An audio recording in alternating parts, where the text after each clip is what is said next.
Hello, everybody, and welcome back to the Hilltop Pillbox. But we have relocated to Triple Crown's bunker headquarters. I think you called it, which they called it a racetrack once. Oh, Once upon okay. a time. I don't know. I don't have a name. Yeah. But we're here. We're playing 1939 from historical board game Global War 1939. We're playing with the rule set that Triple Crown and I and CB's Bill and Hambone and who else? Gargantua. And Captain G. And Captain G have been working on for a while. Triple Crown and I have been working on it for a couple of years now. And it's a fantastic game. Lots of great stuff. Triple Crown's done quite a bit of work on specialty units, and we've been hammering out these rules. And as you know, when you've got this many units, this many territories, there's going to be some things that you need to work out. So today is a little bit of a play test on the Ultra rules. And we've already discovered a couple of things that we fixed, so we're doing all right. But this is the initial setup, and you can see the Germans coming into Paris and going into Poland, so it's going to be messy. And Norway is under assault as well, so wish us luck. I'm the Allies, Triple Crown is the Axis, and we'll give you an update right after round one. All right, round one is done, and a lot of typical stuff, because you know what dice think about Hilltop, except for that great battle I had in my recent G40 game with Italy and Cairo. But anyway, as we go on here, it's been pretty status quo. I'm playing the Americans. I took my whole West Coast fleet down into the Caribbean, and they're going to be helping out with the battle for the Atlantic. The Canadian transport headed down off the coast of Panama. Gonna hopefully go help get some guys to the European theater. In China, Japanese lost one guy in all their attacks, and I couldn't stand for that, so I went and attacked the one guy they had in Shinsi and killed him. So they lost 2 men, but they took over their typical 4 territories. CCP saw a gap and were able to go in there, and they're their own economy, so they are actually sitting on $4, which is nice. I decided to try to put a little bit of pressure on the Japanese here as best as I can. I'll see if it's a fool's errand or if it will pay off. The Japanese activated Siam, brought a guy here into Saigon. French Indochina remains in British hands, as it were, the Free French. Anzac. I decided to give Anzac a lot of money. So they took New Guinea, of course, that's a walk-on. They came here as well. And Triple Crown, who's played this game a lot more than I have, he said it's probably a good idea to take this because when Calcutta falls, assuming it falls, which we kind of assume in this game, then if this was FEC, they wouldn't collect any. If Calcutta owned this, it wouldn't collect. So give it to Anzac, which means that they'll hold it until Japan takes it, of course, or Sydney falls, which is a lot less likely in this game. Oh, I forgot to put a roundel here on Borneo, so FEC actually gets 4 more bucks. That's there's a lot of moving parts, folks. In fact, this video that I'm doing right now, it's about 3 hours after we started the game. So 1 round, about 3 hours. And pretty standard stuff all around here. I didn't build anything in Novosibirsk.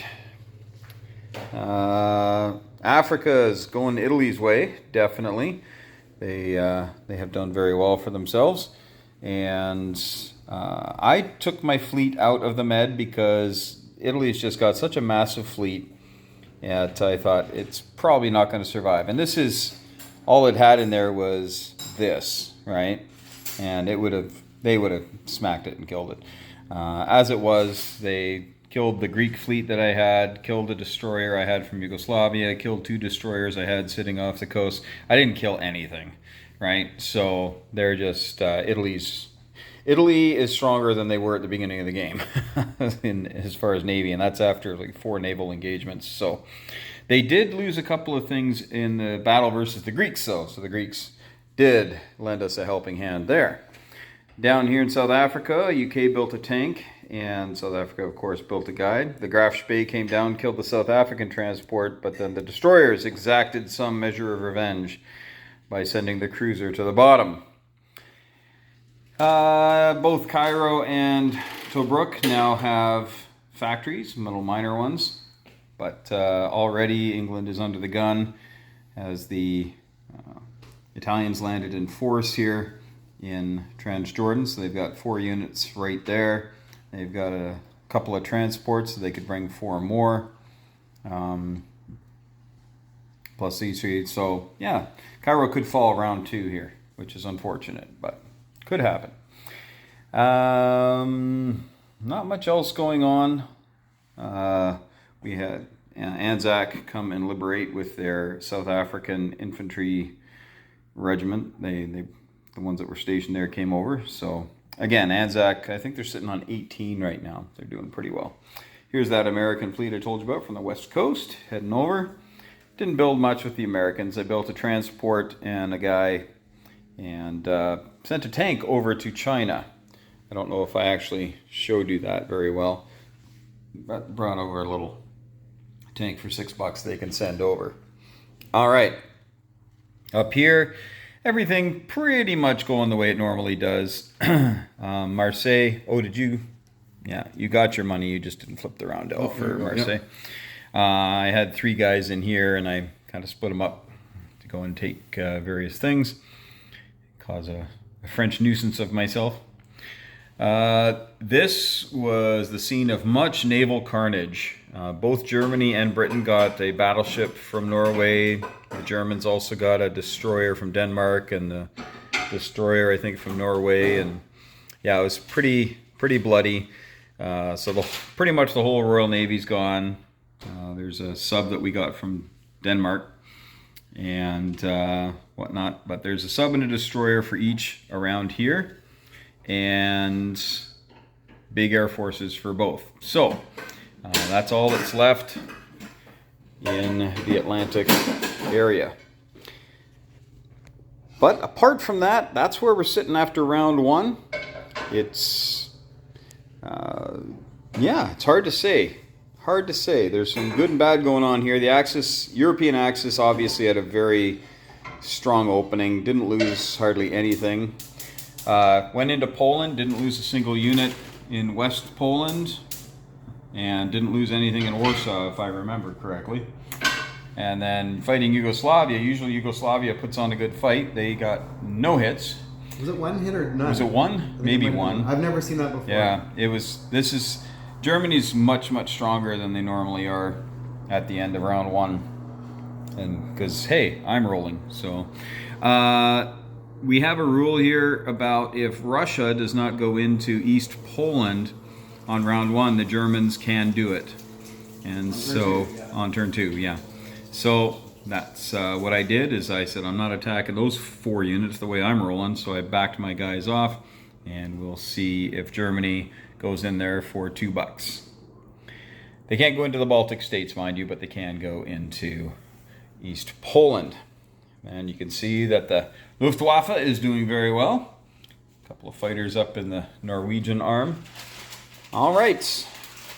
That is round 1. I didn't show you Anzac, I guess. So Anzac brought some boys up here. And also the British built a transport for them here, as the British are able to build in various spots. They built a man here and built a tank here, trying to spread the love. All right, round 2 coming up. Will Japan go crazy this round? All right, heading into round 3, and some interesting developments happening. Here we have Anzac, built some air power, and Z-Force, or Z-Force for all you Americans out there. And Japanese bringing some heavy hitters down here along with some sneaky subs. The Americans rescued their medium bomber from Philippines back to Hawaii and moved those guys out there to Midway just to have some fun. Philippines are here, and we have a military base there, although I didn't build anybody on there this turn. I can't remember.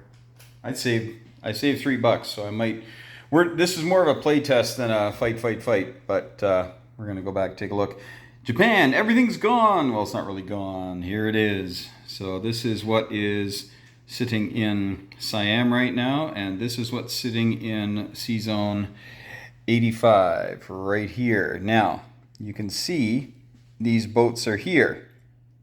Now, I cannot do the Sneaky Carl in the Ultra Rules set until round 3. And you can only declare war on your turn. So the Japanese are going to be able to dispatch this stuff. Possibly. We'll see. We're going to check the rules again. I might have actually stymied your ability to load boats, but I think they only have to keep a couple of boats back to take care of those. Hong Kong, obviously not doing great, but China is doing quite well.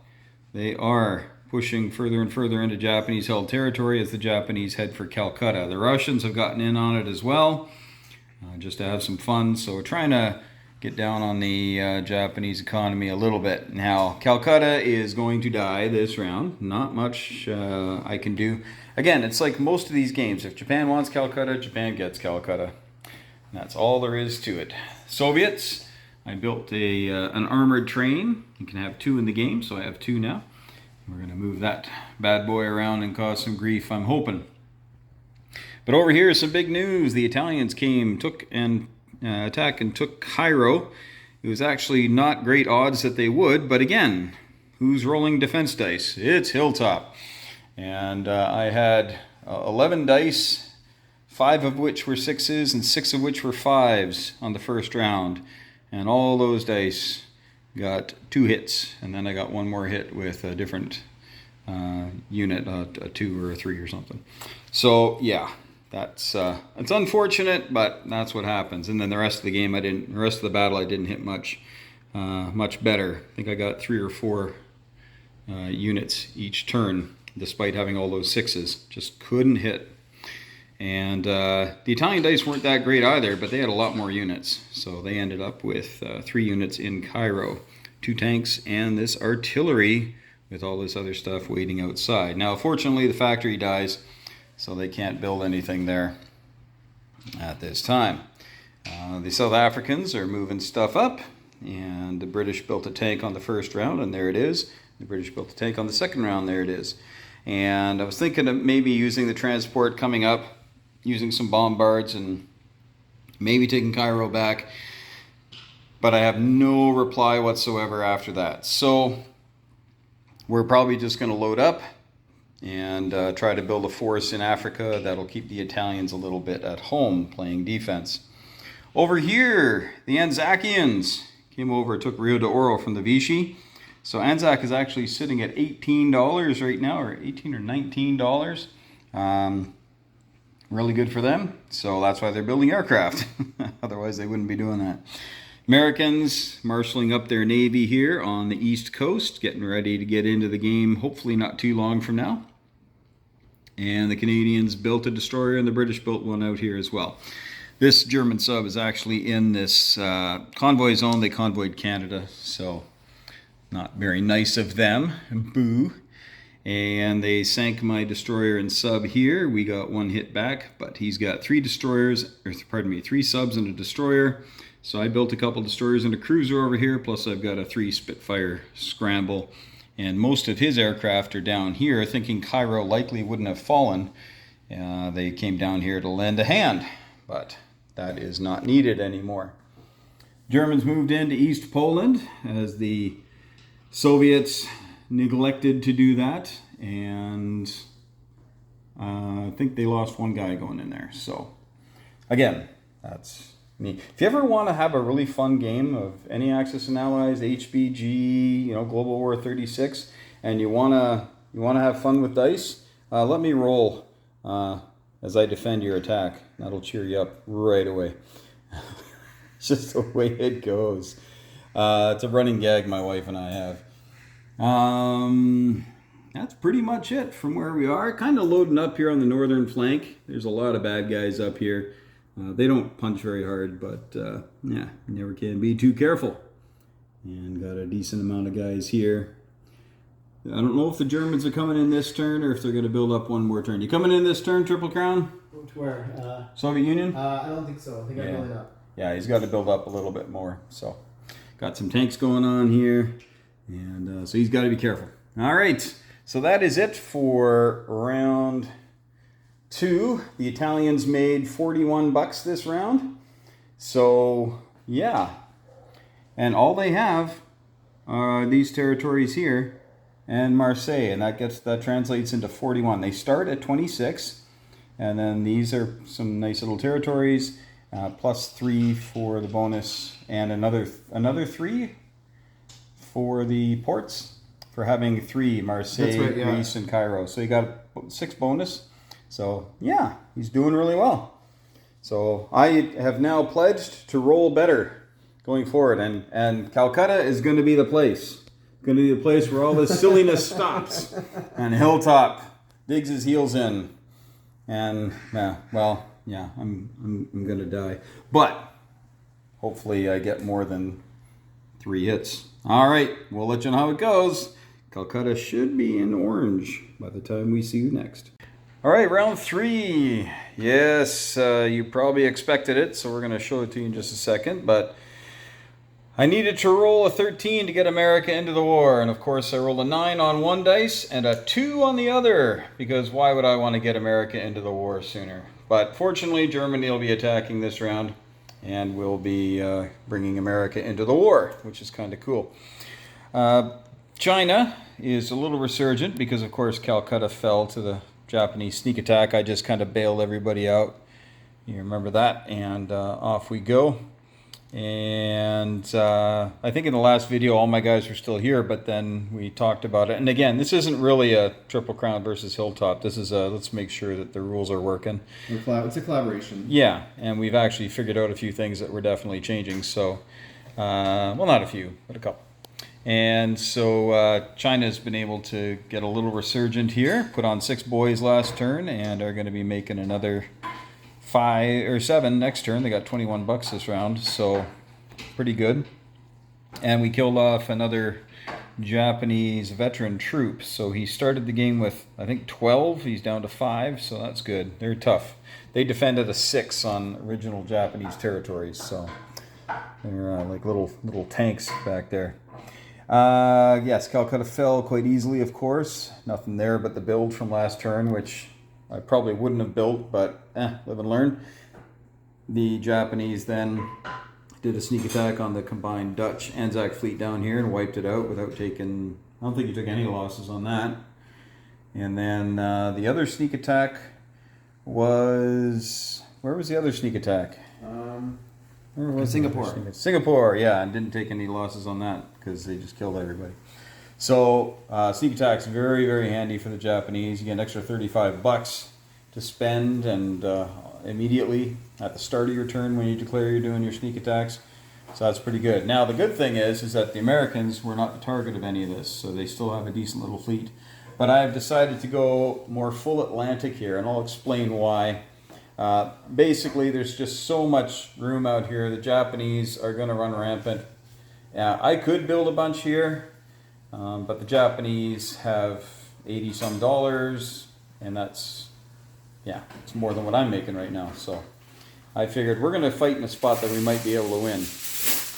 So the South Africans and the British are trying to hold on to Africa. It's going to be a tall order.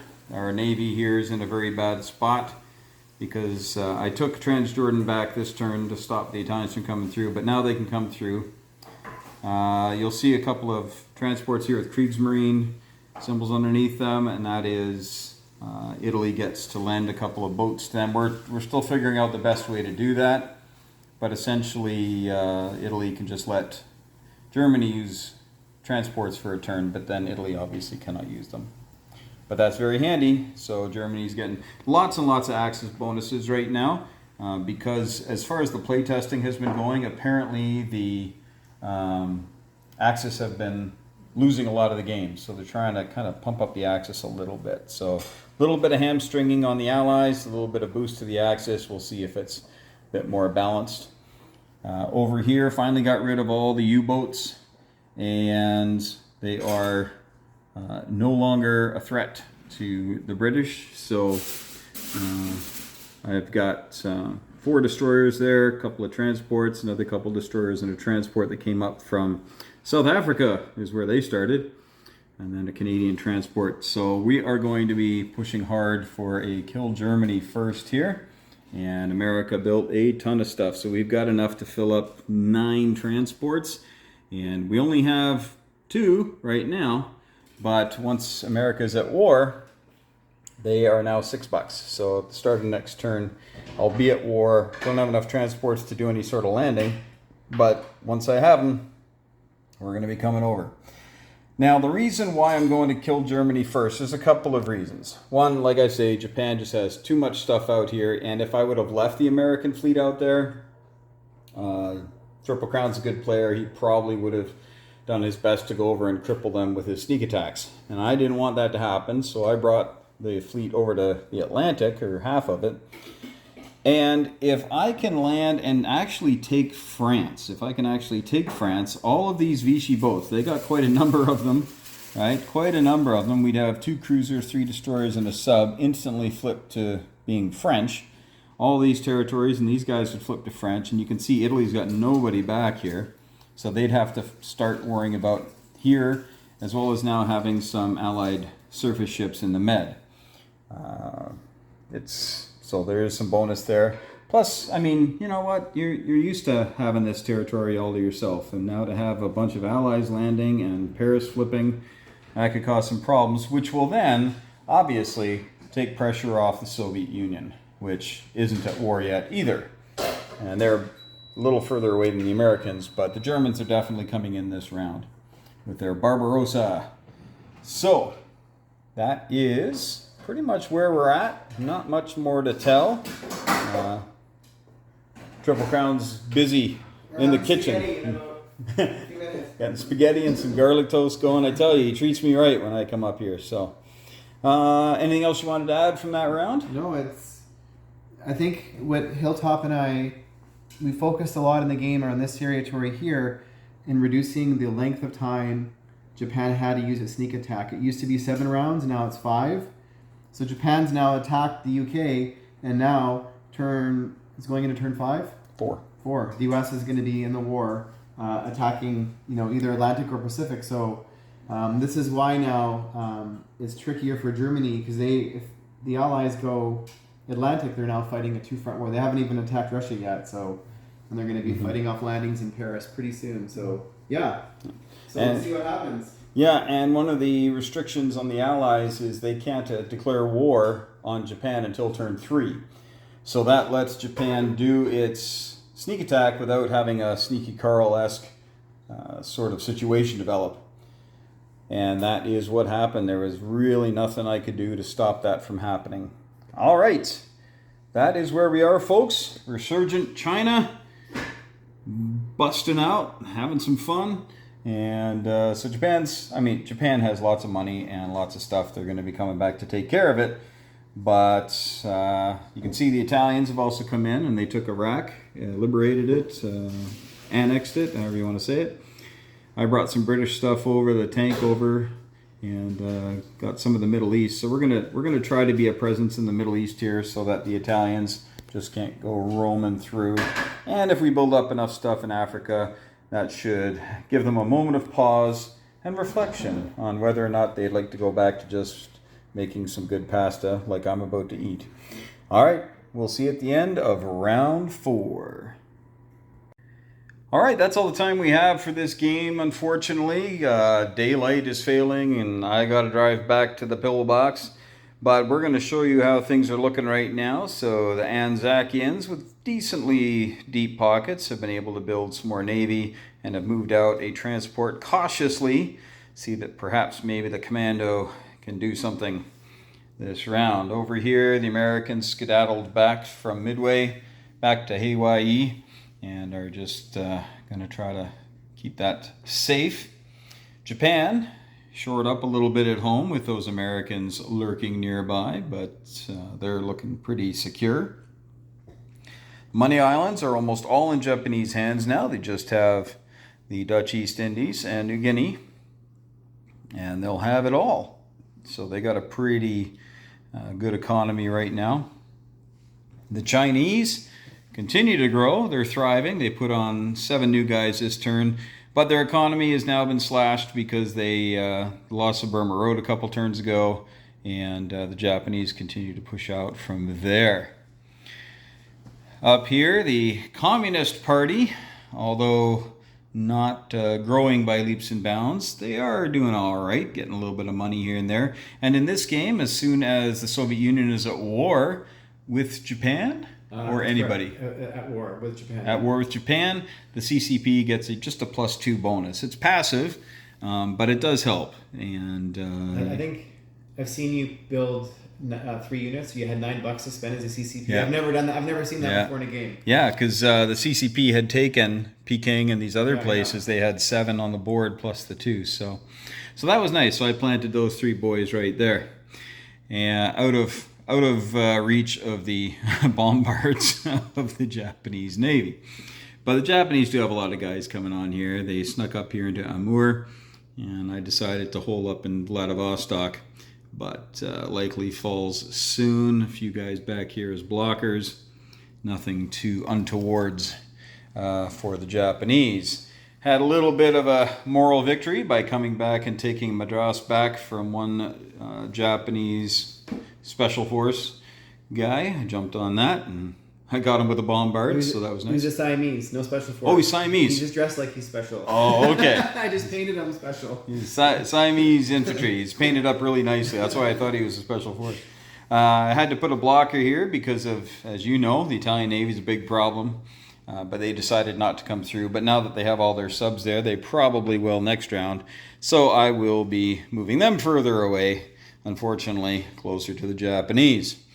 In the Middle East here, the British continue to move westwards. The inexorable slugfest coming on here. But now the Italians have got some problems because this is a pretty hefty stack of love and affection coming their way.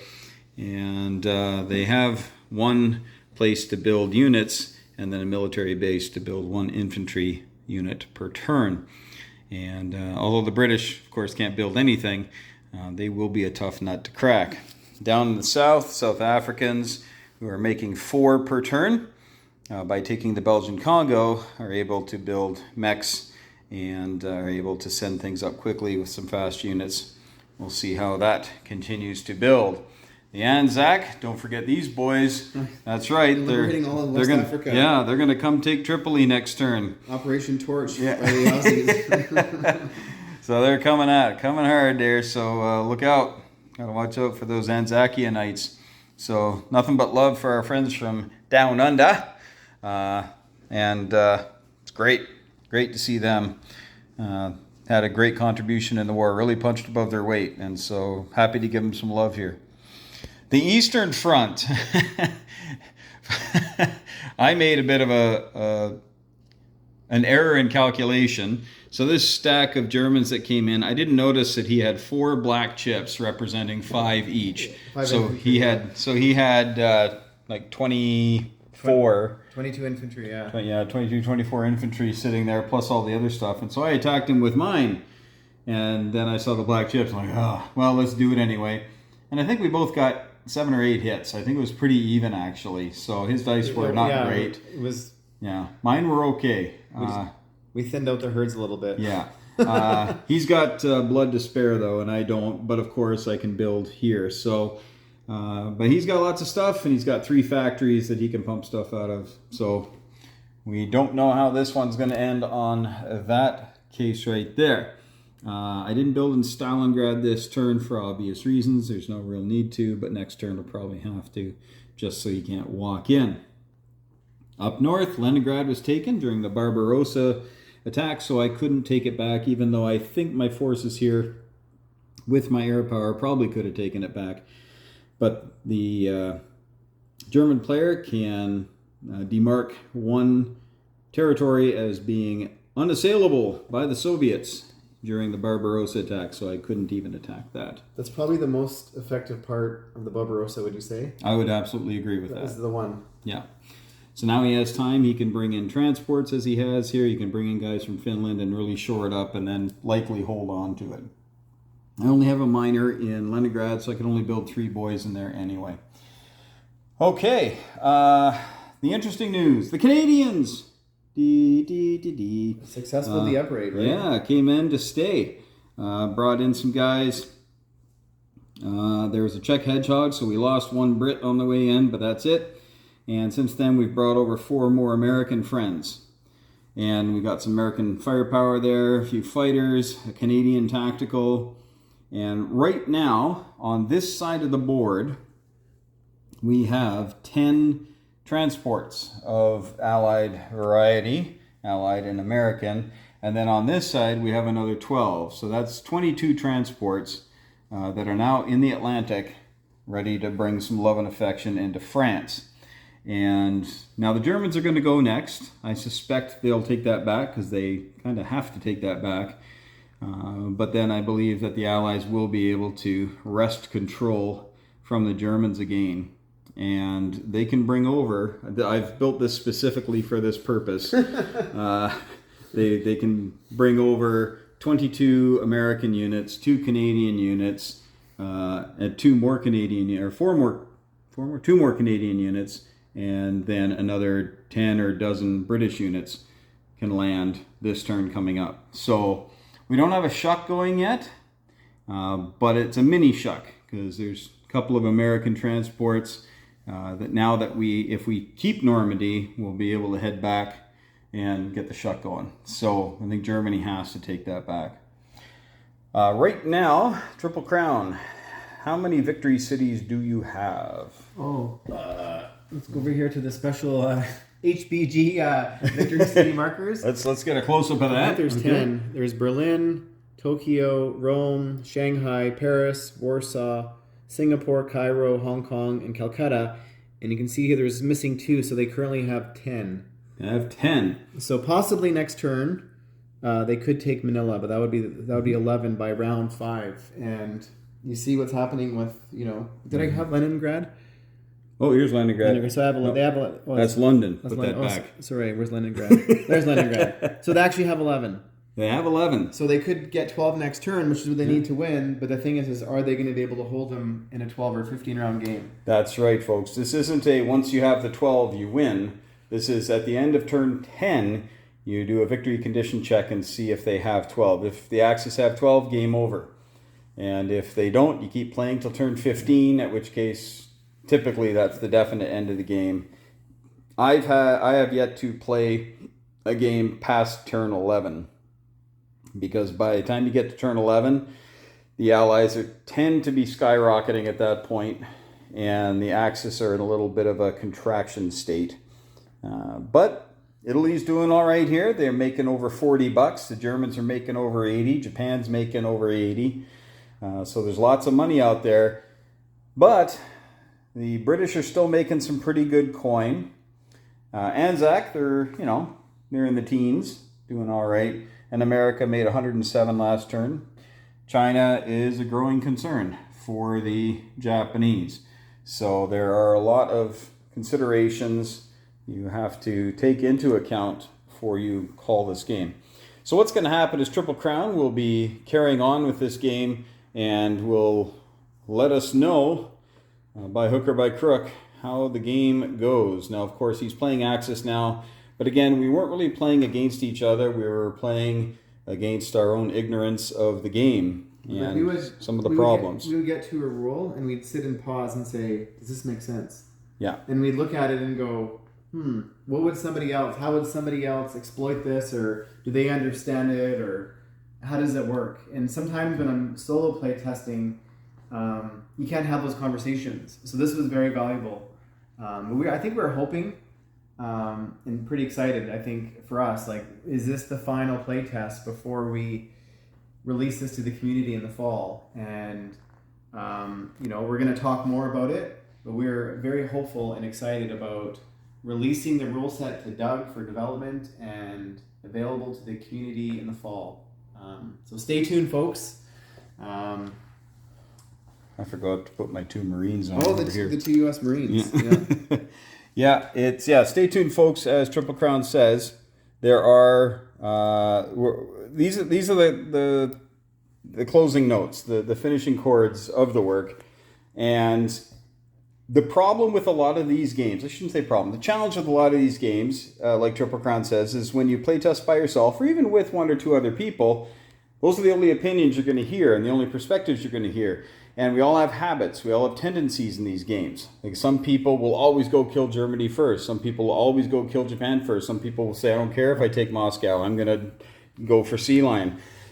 And until you've played every single aspect of all of those games, you can't possibly know if every single rule and unit and the way the territories are set up and the economies, if they make a completely balanced game.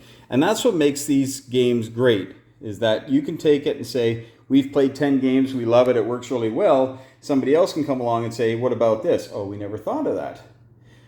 I don't think at this point, I think Triple Crown, I'll let you speak to this if you want, I don't think there's anything in this game that's game breaking. No, and I think we've been careful. We've added a lot of new units, but we've been very careful with air transports, with certain things to, have limitations or restrictions on them so that it's all flavor and spice. Yeah. It's not, if you have a Waffen SS that attacks at a +1 on the first round of combat, and you can build one per turn. I like it because it's a cool unit, but hey, it gets me excited about the game, but it's it adds that little bit of flavor. And here is that Waffen SS, in case you're wondering. Right right there, this guy. There's that boy right there. Yeah, he's got the little SS decal. Yeah, beautiful work. And then the other special infantry, the Yeah, I've shown him a couple times. I love that guy. Yeah, he's awesome. The Australian Z Force, unit, yeah. Z Force, yeah. And I think what you say there, I was going to say something, but you spoke right to it, is that we were trying to add flavor without overpowering the dish, right? So it's not as though we're making a new chili recipe and you start with 4 pounds of chili powder, right? These are subtle changes that we've made, and I really believe this game has come a long way in balancing it out. When we used to play, I used to play with Gargantua quite a bit and a couple other friends, and we'd play 9 out of 10 games the Axis will win. And I knew why, and so when we started this, what was this, 2 years ago we started? 3 years ago. 3 years ago, during yeah. COVID, pre-COVID, Yep. we started talking about this, saying, these are some problems with this game. And we said, well, what about this as a solution? Okay, we can do that. What about this? What about that?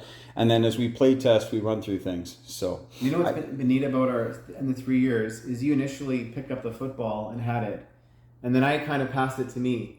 And then I kind of, we had a Gargantua and kind of passed it to him, and then to Hambone, and then to Bill, and then to Captain G. And we've all, I was saying to Hilltop, is every single person has added a flavor to this game, something, a little rule tweak or something that I'm like, oh, that's fantastic. And these are all really smart people, so the things that have been added, I think the community is going to be pretty excited about. yeah. Totally agree. Yeah. Well, folks, if you've stuck around this long to our monologuing at the end, congratulations. Sorry, we're tired. We want to go to bed. Send me an email at hilltoppillbox@gmail.com and said, I stayed till the end. Yeah, and I will be doing it's not going to be right away, but I'm going to try and continue on just to see what happens. But I'm going to be talking to Hilltop about his allied strategy, and if he wants me to all of a sudden go Pacific, I'll go Pacific. If he sees something... mind you, it's much harder to play, but I'll try and keep it going to round 15, and so we see the final outcome. Yeah. Sounds good, folks. And you take care. And as we always say at the Hilltop Pillbox, hug your loved ones, thank your friends for playing, and as always, may those dice be with you.